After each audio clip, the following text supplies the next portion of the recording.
4 മാസവും 20 ദിവസവും മുൻപ് നമ്മൾ സ്റ്റാർട്ട് ചെയ്തിട്ടുള്ള ഒരു ക്യാമ്പയിൻ ഉണ്ടായിരുന്നു.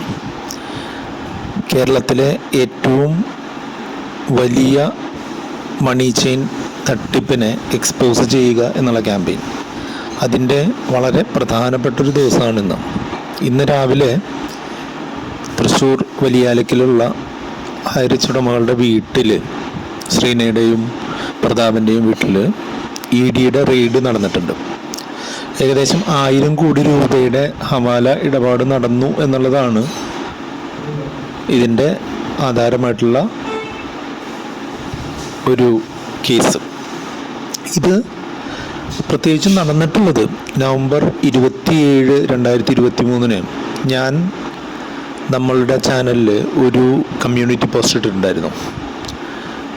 അന്ന് ആ സമയത്ത് ആ ഒരു ആഴ്ച വളരെ വലിയ രീതിയിൽ ഇവരുടെ HR കോയിൻ ട്രാൻസാക്ട് ചെയ്യപ്പെടുന്നുണ്ട്. ഇതിൽ എന്തോ ഒരു അട്ടിമറി അല്ലെങ്കിൽ രാജ്യവിരുദ്ധ സാമ്പത്തിക ഇഷ്യൂ നടക്കുന്നുണ്ട് അല്ലെങ്കിൽ നടത്തുന്നുണ്ട് എന്ന് സംശയം ഉണ്ട് എന്ന് പറയുന്ന രീതിയിലൊരു കമ്മ്യൂണിറ്റി പോസ്റ്റ് ഇട്ടിട്ടുണ്ടായിരുന്നു. അതുമായിട്ട് ബന്ധപ്പെട്ടുള്ള വിവരങ്ങൾ, അത് ആക്ട് ചെയ്യാൻ, അത് കൂടുതൽ നല്ല രീതിയിൽ ഫോഴ്സ് ചെയ്യാൻ സാധ്യത ഉള്ള അല്ലെങ്കിൽ അതിൻ്റെ കേപ്പബിലിറ്റി ഉള്ള ആളുകളെ അറിയിക്കുകയും ചെയ്തിട്ടുണ്ടായിരുന്നു. അത് എല്ലാം കൃത്യമായിട്ട് നടന്നു എന്നുള്ളത് തന്നെയാണ് ഇപ്പോൾ ഈ തരം വാർത്തകളിൽ കാണുമ്പോൾ നമുക്ക് മനസ്സിലാവുന്നത്. പ്രത്യേകിച്ചും രാജ്യസുരക്ഷയെയും രാജ്യത്തിൻ്റെ സാമ്പത്തിക രംഗത്തെയും ബാധിക്കുന്ന രീതിയിലുള്ള യാതൊരുവിധ പ്രവർത്തനവും രാജ്യത്തോട് സ്നേഹമുള്ള ഒരാൾക്കും സപ്പോർട്ട് ചെയ്യാനോ അല്ലെങ്കിൽ അതിനുവേണ്ടി കൈയടിക്കാനോ സാധിക്കില്ല എന്നുള്ള ഒറ്റ ഒരു ചേതോവികാരത്തിൻ്റെ പുറത്താണ് ഇത്രയും വലിയൊരു ക്യാമ്പയിനും ഇത്രയും വലിയൊരു ഫോളോ അപ്പും നമ്മൾ നടത്തിയിട്ടുള്ളത്. അത് നമ്മുടെ രാജ്യത്തോട് ചെയ്യുന്നൊരു സേവനമായിട്ടാണ് ഞാൻ കാണുന്നത്. ഇതിൽ കൂടെ നിന്ന കുറേ ആളുകളുണ്ട്. നമ്മളുടെ ഫെല്ലോ യൂട്യൂബേഴ്സായിട്ടുള്ള വൈറൽ ഇൻഫ്ലുവോക്സ്, അതുപോലെ KL സഫാരി, അതുപോലെ ഇൻഫോ NLP, അങ്ങനെ പറഞ്ഞ പല ചാനലുകളും ഉണ്ട്. പിന്നെ ഇതിന് സപ്പോർട്ടായിട്ട് ഇതിൻ്റെ ഇൻഫർമേഷൻ ഷെയർ ചെയ്യാനായിട്ട് പേര് വെളിപ്പെടുത്താൻ ആഗ്രഹിക്കാത്ത ധാരാളം ആളുകളും ഉണ്ട്. അപ്പോൾ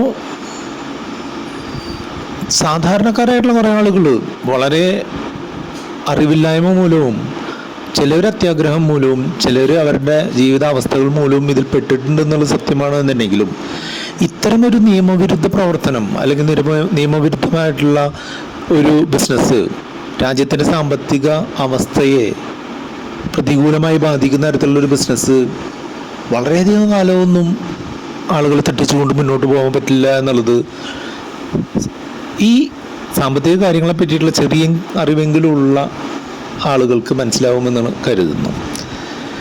അപ്പോൾ കൂടുതൽ പ്രശ്നങ്ങളിലേക്ക് പോകുന്നതിന് മുൻപ് രാജ്യത്തെ രക്ഷിക്കുക എന്നുള്ളൊരു കാര്യം ചെയ്ത ഏജൻസികൾക്ക് തികച്ചും ന്യായമായിട്ട് നമ്മൾ സല്യൂട്ട് ചെയ്യേണ്ട കാര്യമുണ്ട്. അതിപ്പോൾ പോലീസ് സ്റ്റേഷനുകളിൽ ഉള്ള പോലീസ് ഓഫീസർമാരായാലും കോടതികളിൽ കൃത്യമായിട്ടുള്ള ഇൻ്റർവെൻഷൻ നടത്തിയിട്ടുള്ള അഡ്വക്കേറ്റ്മാരും ജഡ്ജിമാരും ആയാലും ഇതിനെല്ലാം കോർഡിനേറ്റ് ചെയ്തിട്ടുള്ള ജില്ലാ സർക്കാർ ഭരണകൂടങ്ങളായാലും വളരെ കമൻഡബിളായിട്ടുള്ള ഒരു ജോലിയാണ് ചെയ്തിട്ടുള്ളത്. ഇതിൽ എന്നെ ഏറ്റവും അത്ഭുതപ്പെടുത്തിയിട്ടുള്ളൊരു കാര്യം എന്ന് പറഞ്ഞിട്ടുണ്ടെങ്കിൽ, ജനങ്ങൾക്ക് വേണ്ടി പ്രവർത്തിക്കുന്നു എന്ന് പറഞ്ഞ് നമ്മളെയൊക്കെ പുളകം കൊള്ളിക്കുന്ന രാഷ്ട്രീയ നേതാക്കൾ ആരും തന്നെ ഇതിൻ്റെ മുന്നണിയിലേക്കോ പിന്നണിയിലേക്കോ വരികയുണ്ടായിട്ടില്ല എന്നുള്ളതാണ്. ആകെ ഉണ്ടായിരുന്നത് അനിൽ അക്കര എന്ന് പറഞ്ഞിട്ടുള്ള മുൻ വടക്കാഞ്ചേരി MLA ആണ്. അദ്ദേഹത്തിൻ്റെ നിസ്വാർത്ഥമായ സേവനത്തിന് ഒരു ബിഗ് സല്യൂട്ട് കൊടുക്കുകയാണ്. അദ്ദേഹത്തെ പോലുള്ള ആളുകൾ ഉണ്ട് എന്നുണ്ടെങ്കിൽ മാത്രമേ ഈ തരം തട്ടിപ്പുകൾ നടക്കുന്നതിൽ നിന്നും ആളുകൾക്ക് പിന്തിരിഞ്ഞ് പോകാനുള്ള ഒരു ചേതോവികാരം ഉണ്ടാവുള്ളൂ എന്ന് എനിക്ക് തോന്നുന്നു. എന്തൊക്കെയായാലും ഹൈറിച്ച് തിരികെ വരില്ല എന്ന് നമ്മൾ 2-3 മാസമായിട്ട് പറഞ്ഞുകൊണ്ടിരിക്കുന്നത് ഒരിക്കൽ കൂടി അടിയുറപ്പിക്കുന്ന കാര്യങ്ങളാണ് ഇന്ന് രാവിലെ നടന്നിട്ടുള്ളത്. ഇനിയും ജയ് ഹൈറിച്ച് വിളിക്കാൻ ആഗ്രഹിക്കുന്ന ആളുകൾ എത്രയും പെട്ടെന്ന് വീഡിയോയുടെ താഴെ വന്ന് കമൻ്റ് ഇടണം. നമ്മൾ 4 തെറിയും പറഞ്ഞ് പോകണം എന്ന് അഭ്യർത്ഥിക്കുകയാണ്. ഇതിനെ പറ്റിയിട്ട് നമ്മൾ മുൻപ് ചെയ്തിട്ടുള്ള വീഡിയോകൾ നിങ്ങൾക്ക് കണ്ട് എങ്ങനെയാണ് ഇതിനെ നമ്മൾ ഒരു അവസാനത്തിലേക്ക് എത്തിച്ചത് എന്നുള്ള നാൾവഴികളുള്ള വീഡിയോകൾ കണ്ടുകൊണ്ട് നിങ്ങൾക്ക് മുന്നോട്ട് പോകാം. എന്തായാലും തുടർന്നും മറ്റുള്ള മണി ചെയിനുകൾക്കെതിരെയുള്ള അന്വേഷണവും അതിലേക്കുള്ള പൂട്ടിക്കെട്ടലും നമ്മൾ നടത്തും. അതുകൊണ്ട് തന്നെ stay tuned. Thank you for all your support.